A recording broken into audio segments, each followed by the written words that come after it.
Let's return to This Week in America. Here's your host, Rick Bratton.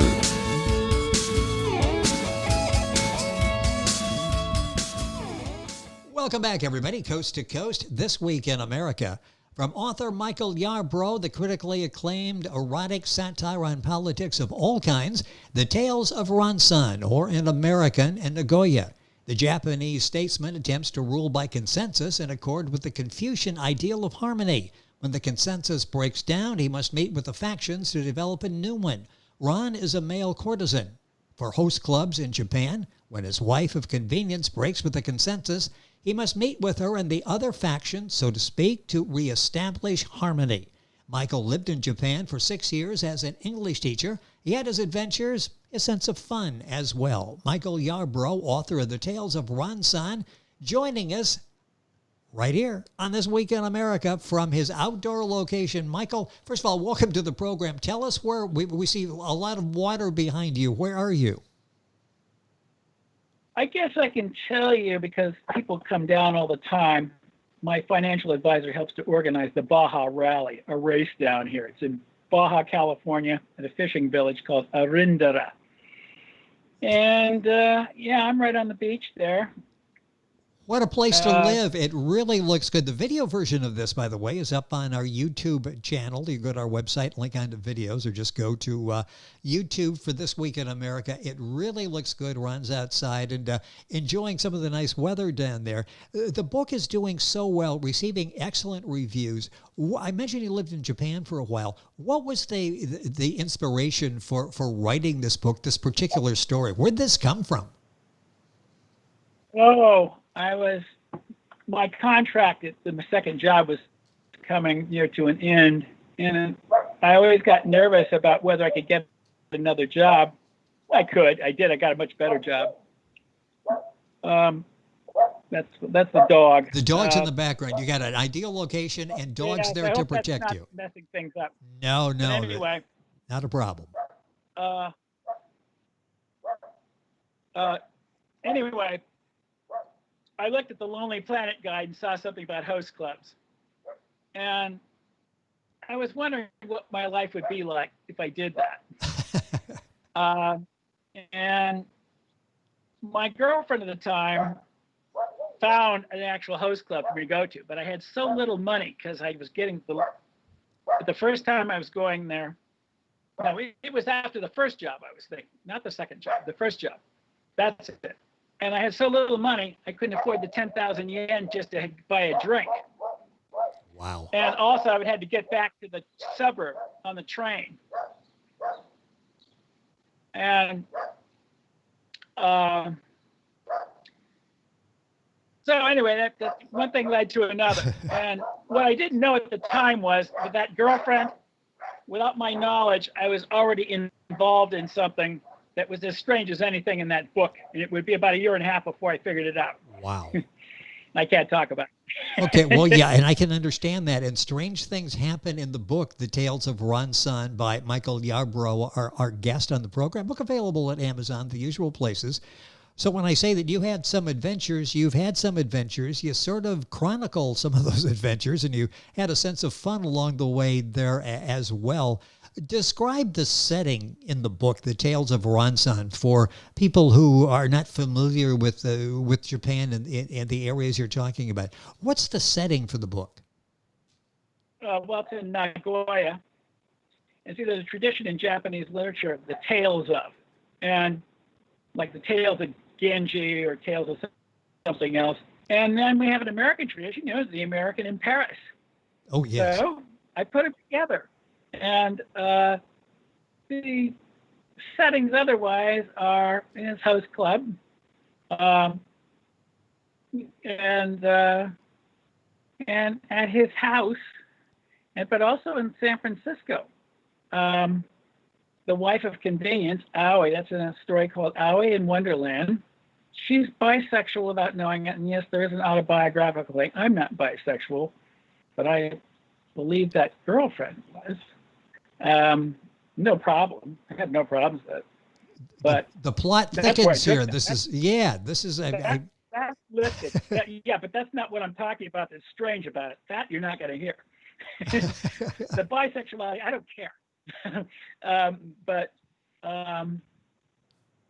I was involved with that without knowing it yet, all what I was involved in. I have no regrets. But anyway,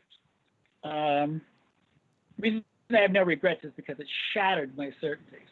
The harder, yes. the older you get, the harder it is to learn anything. And you're usually just learning where to hide. Exactly. But this time I really learned something. It doesn't make sense. It's not supposed to make sense. That's an education.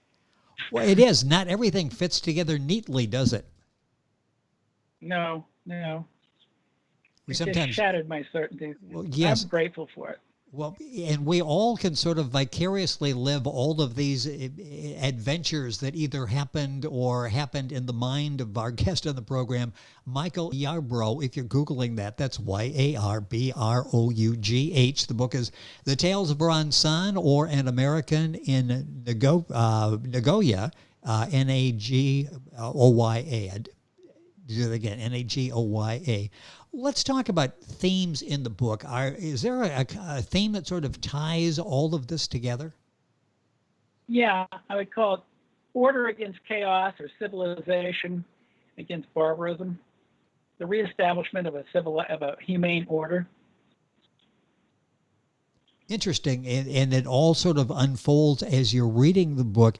If you had to go back, do two things. I'm going to do this with the story in hand in real life and go back to Japan in those circumstances. Would you change anything in the way you wrote the book? Maybe a little change, giving it thought after you're getting published and you're getting feedback, or your experiences that led to writing the book? Would you change anything? No. The only thing's missing, I left after 6 years. If I'd stayed 8 years or something, there might be 5 or 6 stories there. That would be the change. But I really needed to, because part of that, the middle story, I finished it up actually in San Francisco, and it really was a struggle to try and get back into that mindset, because the reality of America is so different from Japan. It was fast fading because of the daily life in San Francisco. I was trying to establish myself there. I'm sure totally different. So different. Yeah. I could not have written another story.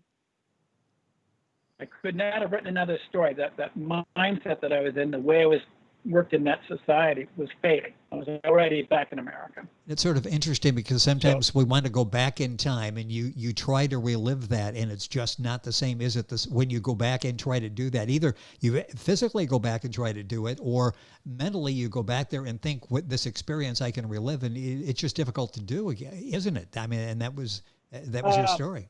Listen, over there. Yes. You don't hustle a woman; she hustles you, and you entice them to do it, which is cool. But you don't do it so well when you're 69. And if I ever get over there, I'll be quite a bit older. Yeah, maybe they've got the way it is. If you go, it's another time. Every dog has its day. Well, yeah. So it's memories now rather than going back and reliving. Although, do they have host clubs for seniors over there? Yes, but I would want 3 weeks there just to go look at all the great art. I love those temples. I love the art museums. That first girlfriend was we went to art museums all the time. And the aesthetics, I love Japanese aesthetics. So that was a great time of your life. And, it's interesting as you read and understand some of this is sort of experiences that you had, other stuff you've got, Ron, having other experiences. How much would you have liked to have lived the life? Would you like to have been Ron Son? No, I'm actually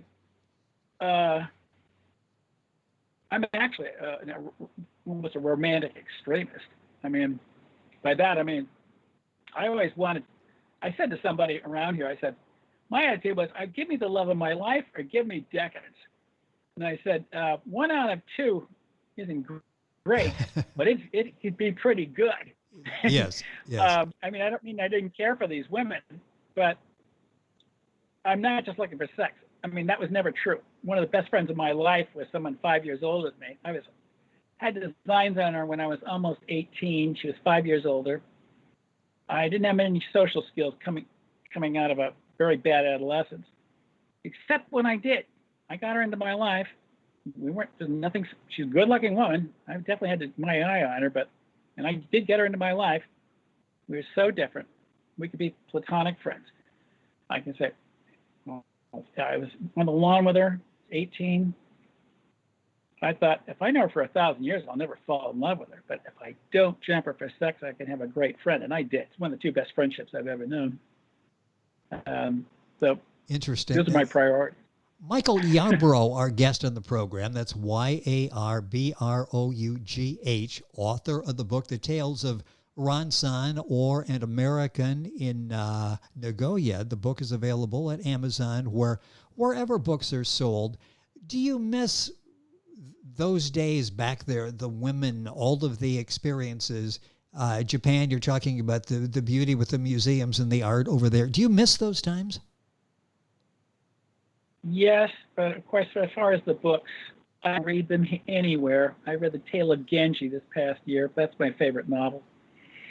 And that I don't need to be in Japan for. And there are art books. Those help. Yes. But you can be anywhere for literature and things. Would you like to go back to Japan? If somebody says, Michael, we've got this great gig for you, we'd like you to go back and relocate in Japan for 6 months or a year, would you like to live in Japan again? If I didn't have dogs to take care of for a month, for a year, just a short year, it's just a light job and a paid working vacation. Yeah, not the hard work I used to do. My eyes are not strong enough really to be correcting too many papers. I can read and I can write, but I don't have the endurance that I once did. So I can't do close work. It's back to Japan for the experiences rather than the actual physical labor and the job there. In the book, the Tales of Ron-san, there are no other foreigners in your book. Why is that? I don't really like the foreign scene that I experienced. Now, maybe if I'd been in Tokyo is supposed to be a very different place. And if you're in your 20s, you go to Roppongi, and you've plenty of money, you'll have fun. But you see, at least most of the foreigners I knew were other teachers. And it's a very closed off, super marginal scene, too conservative. I'm a plainclothes bohemian.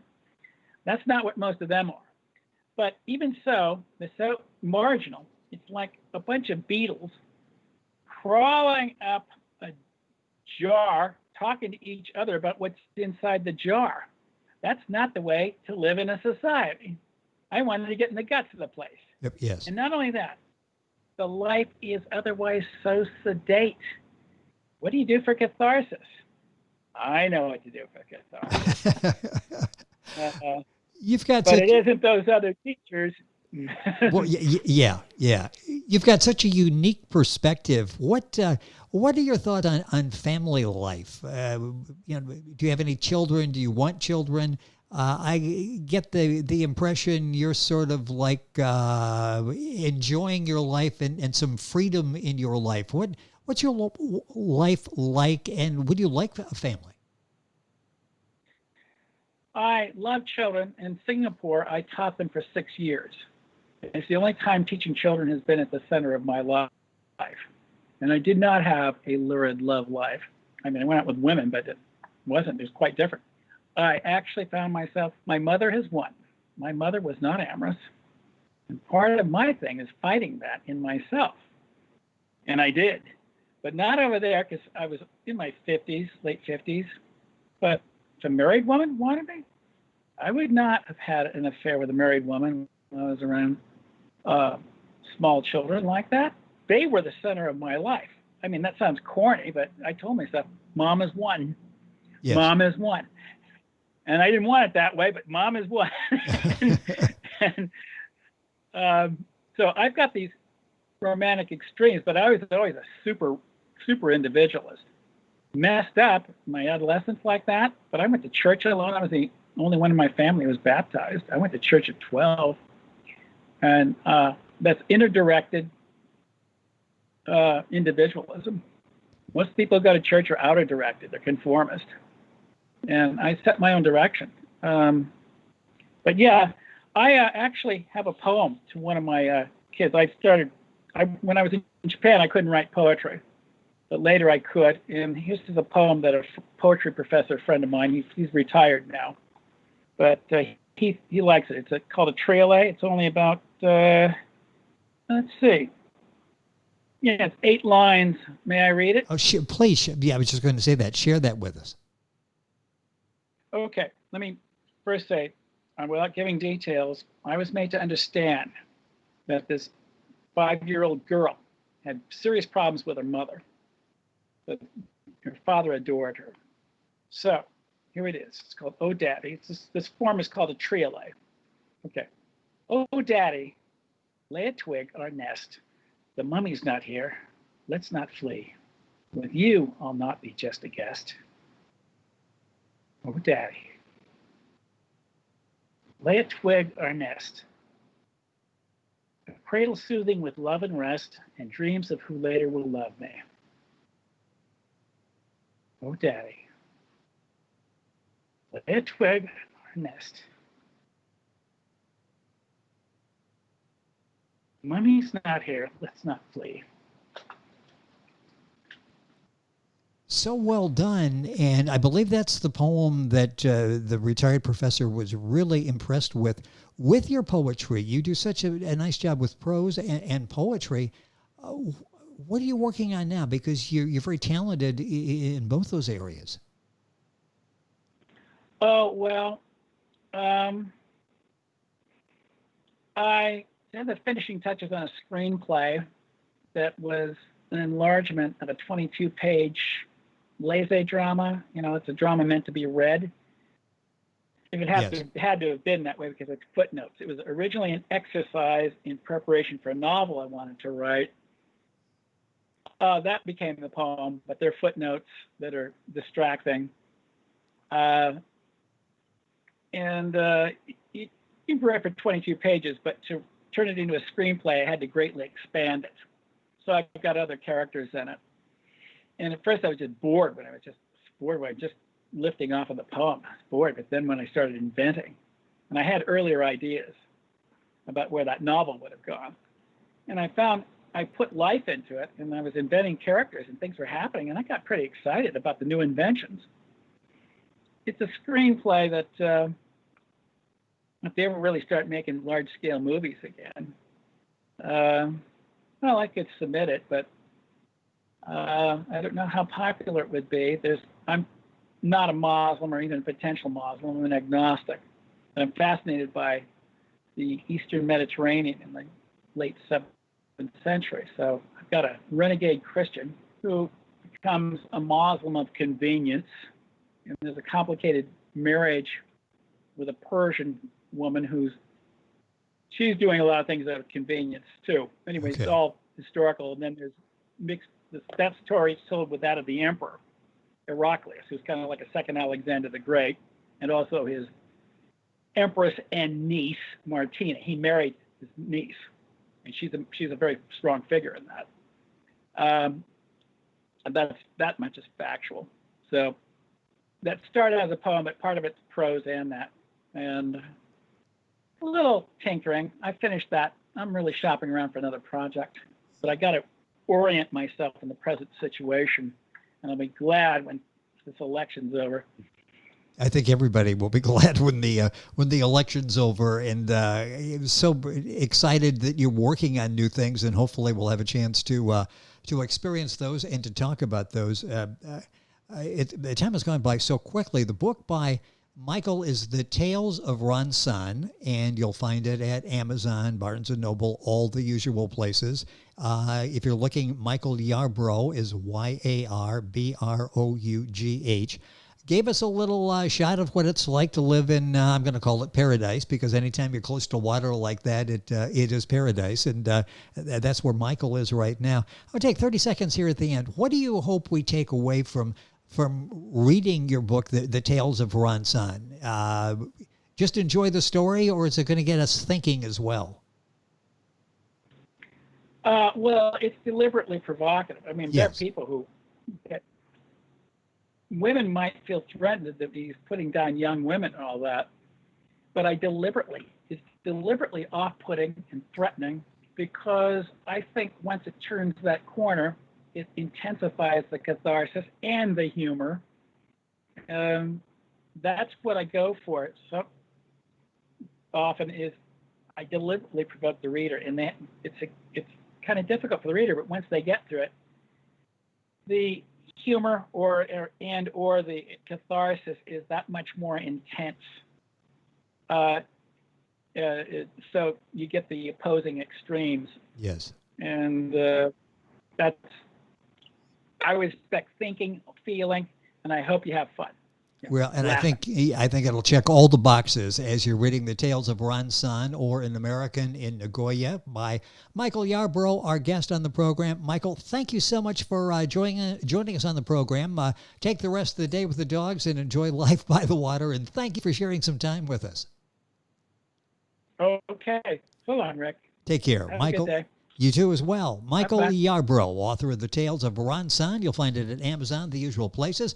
Link onto our website, thisweekinamerica.us, and get information on Ron and the book and be able to order it as well. We're back on today's program right after these messages. This Week in America is online. You can visit our website, thisweekinamerica.us. Scott Pinkerton, associate producer of This Week in America. Jay Anderson, segment producer. Ben Watson, webmaster. Otto Bechet, director of engineering and TV production. This Week in America produced and is a trademark of Blue Funk Broadcasting, LLC. For information on all of our guests and to listen to this week's show, our website again at thisweekinamerica.us. And I'm Sean Bratton, executive producer of This Week in America.